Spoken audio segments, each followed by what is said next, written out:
L'altra moció que proposem és la de donar suport a la campanya que ha elaborat la plataforma d'afectats per la hipoteca, que s'anomena La Sareb és nostra, amb l'objectiu de destinar habitatges que disposa la Sareb, que és el banc dolent, a lloguer social. Per tant, en aquest sentit, proposarem aquesta moció per tal de recolzar aquesta campanya,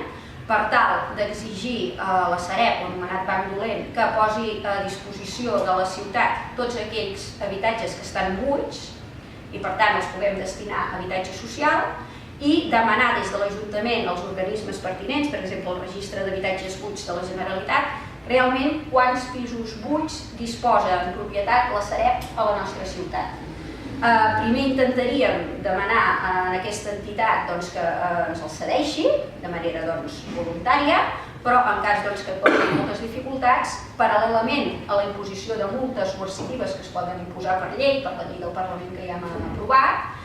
se podria anar fins i tot a la via judicial per tal d'exigir-ho, com ja s'està fent en altres ciutats com per exemple Barcelona. Creiem que és un moment per apostar per polítiques socials i reivindicar aquest dret a l'habitatge que molta gent està faltat i creiem que és un bon moment fer-ho en un moment que la precarietat en aquest aspecte de molta població de la nostra ciutat ho està patint.